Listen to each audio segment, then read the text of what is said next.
রংপুর মেডিকেলের ডোম যখন দর্শন হয়েছে, সেখানে কিভাবে রংপুরের চিকিৎসক বলে দর্শন হয়নি? রংপুরের 4 হত্যাকাণ্ডে এবার ফেঁসে যাচ্ছে বাংলাদেশের বর্তমান প্রধানমন্ত্রী জনাব তারেক রহমান। কেননা তিনি প্রধানমন্ত্রী থাকাকালীন এই হত্যাকাণ্ড হয়েছে, যার রহস্য আজও ধোঁয়াশা। এই সরকারের আইনশৃঙ্খলা বাহিনী এই হত্যাকাণ্ডের সঠিক তথ্য আজও বের করতে পারেনি, আর পারবেও না। কেননা যার কাছে জবাব চাইবেন সেই তো এই মাপকাঠির আসল ভিলেন। রংপুরে সেই 4 হত্যাকাণ্ডে একের পর এক বেরিয়ে আসছে নতুন তথ্য। পুলিশের বক্তব্য একরকম, আসামিদের স্বীকারোক্তি তথ্য আরেক রকম, আবার পরিবারের পক্ষ থেকে উঠছে নানান প্রশ্ন। কিন্তু সবচেয়ে বড় প্রশ্নটি এখন অন্য জায়গায়। প্রধানমন্ত্রী তারেক রহমানের দায়িত্বকালে যখন রংপুরের একই পরিবারের 4 জন মানুষ নির্মম হত্যাকাণ্ডের শিকার হলেন, তখন এই হত্যাকাণ্ডের তদন্ত, বিচার এবং সরকারের জবাবদিহিতা নিয়ে কি আরও কঠিন প্রশ্ন তোলা উচিত নয়? এমন একটি প্রশ্ন থেকেই যায়, কারণ 4টি প্রাণ চলে গিয়েছে, কিন্তু ঘটনার রহস্য কি সত্যি পরিষ্কার হয়েছে? বাংলাদেশের বুকে যদি আসিয়া ও রামিসার সঠিক বিচার হতে পারে এবং স্বয়ং প্রধানমন্ত্রী নিজেই তাদের সঠিক বিচারের দায়িত্ব নেন, তাহলে রংপুরের এই 4 হত্যাকাণ্ডের গণপতি স্যারের পরিবারের বেলায় সেটা কেন নয়? দর্শক, ভিডিওটি শেষ পর্যন্ত দেখার অনুরোধ রইল, কেননা এই ভিডিওতে যা তুলে ধরা হয়েছে অন্য কেউ সাহস পাবে না। আসসালামু আলাইকুম। রংপুর নগরীর মাছুয়াপাড়া এলাকায় সাবেক শিক্ষক গণপতি চক্রবর্তী তার স্ত্রী, মেয়ে ও ছেলেকে হত্যার ঘটনায় দেশ জুড়ে তৈরি হয়েছে চাঞ্চল্য। গত 22 আগস্ট রাতে একটি বাড়ি থেকে উদ্ধার করা হয় পরিবারের 4 সদস্যের মরদেহ। নিহতরা হলেন গণপতি চক্রবর্তী ও তার স্ত্রী প্রীতিলতা চক্রবর্তী, মেয়ে আগামী চক্রবর্তী এবং ছেলে প্রিয়ম। ঘটনার পর পুলিশ 2 যুবককে আটক করে।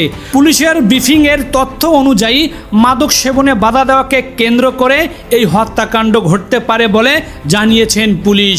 পরবর্তীতে 2 অভিযুক্ত আদালতে স্বীকারোক্তিমূলক জবানবন্দি দিয়েছেন বলে পুলিশ জানিয়েছে। তবে তদন্তের বিস্তারিত তথ্য এখনও পুরোপুরি প্রকাশ হয়নি। কিন্তু এখানেই শেষ নয়, কারণ ঘটনার পর থেকে বিভিন্ন মহলে উঠছে নানান প্রশ্ন। 2 জন মানুষ কি সত্যি একই পরিবারের 4 জনকে হত্যা করতে পারে? অভিযুক্তদের পরিবারের পক্ষ থেকে প্রশ্ন তোলা হয়েছে। আসামিরা আদৌ কি ওই রাতের ঘটনাস্থলে ছিল কিনা তা নিয়েও সন্দেহ প্রকাশ করেছেন এলাকাবাসী। অন্যদিকে আবার এত কিছুর ভিড়ে এই হত্যাকাণ্ডের তদন্তের দায়িত্ব পরিবর্তন করা হয়েছে। প্রথমে কোতোয়ালি থানা পুলিশ তদন্ত করলেও 25 আগস্ট মামলাটি তদন্ত ডিবি পুলিশের কাছে পাঠানো হয়। দ্রুত ও আরও নিবিড় তদন্তের কথা জানিয়েছে পুলিশ। অর্থাৎ প্রশ্ন এখনো রয়ে গিয়েছে, আসলে কি ঘটেছিল সেই রাতে? কারা ছিল সেই বাড়ির কালো রাতের ঘটনাস্থলে? কিভাবে 4 জন মানুষকে হত্যা করা হলো? আর এই হত্যাকাণ্ডের পিছনে কি শুধু 2 জনেই ছিল, নাকি তদন্তে আরও কারো নাম সামনে আসবে, যা লুকাতে যাচ্ছে একটি বিশেষ চক্র? এখন আসা যাক সবচেয়ে আলোচিত প্রশ্নে। তারেক রহমান বর্তমানে বাংলাদেশের প্রধানমন্ত্রী এবং তিনি বিগত 17 ফেব্রুয়ারি 2026 সালে প্রধানমন্ত্রী হিসেবে শপথ নেন। কিন্তু এই হত্যাকাণ্ড ঘটেছে তার সরকারের দায়িত্বে থাকার সময়। তাই প্রশ্ন উঠতেই পারে, দেশের যে কোনো প্রান্তে এমন নির্মম হত্যাকাণ্ড ঘটলে সরকারের সর্বোচ্চ পর্যায় থেকে দ্রুত, স্বচ্ছ এবং নিরপেক্ষ তদন্ত নিশ্চিত করার দায়িত্ব আসলে কার? নিশ্চয়ই সরকারের। কিন্তু তা কি করেছে এই তারেক সরকার? সরকার কি এই 4 হত্যাকাণ্ডের রহস্য উদ্ঘাটনে জনগণের প্রত্যাশা অনুযায়ী পূর্ণ স্বচ্ছতা নিশ্চিত করতে পারবে? এই প্রশ্ন আপনাদের মাঝে রেখে গেলাম, কারণ একজন সাধারণ নাগরিকের জীবন যেমন মূল্যবান, তেমনি একজন শিক্ষক, একজন মা, একজন তরুণী এবং একটি শিশুর জীবনও রাষ্ট্রের কাছে সমান গুরুত্বপূর্ণ। একজন বাবা, একজন মা, একজন তরুণী আর একটি শিশু, 4টি মানুষ, 4টি পরিবার, 4টি অসমাপ্ত জীবন। তাদের স্বজনরা আজ শুধু বিচার চান।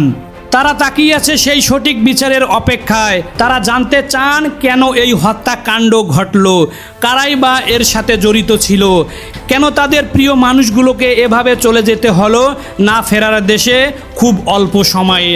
আর সবচেয়ে গুরুত্বপূর্ণ প্রশ্ন, প্রকৃত হত্যাকারী যদি আরও কেউ থেকে থাকে তাহলে সে কি আইনের আওতায় আসবে নাকি পর্দার আড়ালে লুকিয়ে থাকবে? এই মুহূর্তে পুলিশের তদন্তের দুইজনের বিরুদ্ধে অভিযোগ ও আদালতের তাদের স্বীকারোক্তির তথ্য সামনে এসেছে, কিন্তু তদন্ত শেষ না হওয়া পর্যন্ত আদালতের চূড়ান্ত রায় ছাড়া কাউকে অপরাধী হিসেবে চূড়ান্তভাবে বলা যায় না।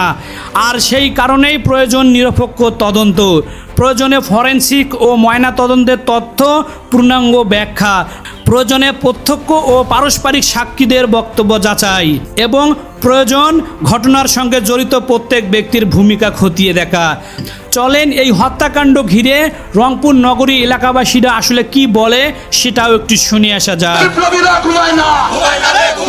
প্রিয় নির্বাচিত সরকার, আপনাকে প্রিয় বলতে গিয়েও আমার কিছুটা ভাবতে হয়েছে। ঠিক কতগুলো গণপতি হত্যার পর, ঠিক কতগুলো লামিসা হওয়ার পর, ঠিক কতগুলো জোড়ায় জোড়ায় হত্যা হওয়ার পর আপনি আপনার দায়িত্বটুকু পালন করবেন।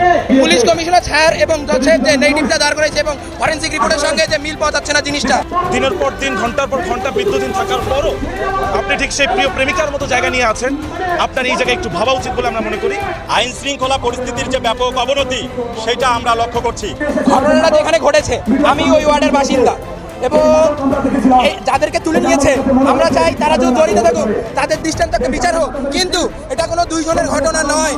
পুলিশ কমিশনার ছাড় এবং জজের যে নেগেটিভটা দাঁড় করেছে এবং ফরেনসিক রিপোর্টের সঙ্গে যে মিল পাওয়া যাচ্ছে না জিনিসটা, আমরা দ্রুত সময়ের জন্য বলছি আপনারা পুরো জিনিসটা আমরা প্রশাসনকে বলতে চাই পুরো জিনিসটা খুব দ্রুত সময়ের মধ্যে তদন্ত করে জনগণের সামনে আনুন, না হলে রংপুরের জনগণ যদি রাস্তায় নামে আপনারা 24-এর চেয়েও ভয়ানক জিনিস হবে।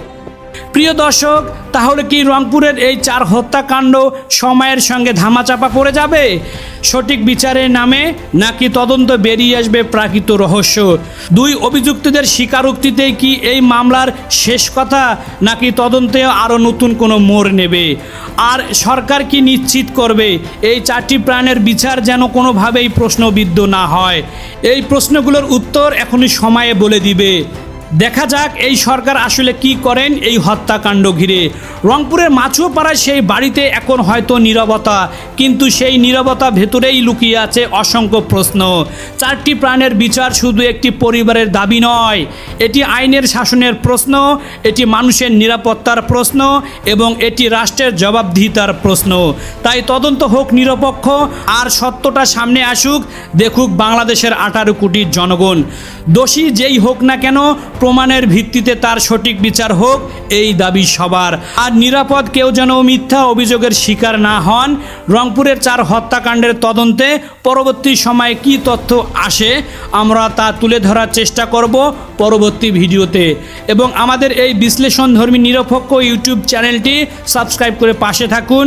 ভিডিওটি ভালো লাগলে একটি লাইক দিয়ে শেয়ার করতে পারেন এবং আপনাদের মহামূল্যবান মতামত কমেন্ট করে জানিয়ে দিতে পারেন। দেখা হবে নতুন একটি ভিডিওতে, ততক্ষণ ভালো থাকবেন, সুস্থ থাকবেন। আল্লাহ হাফেজ।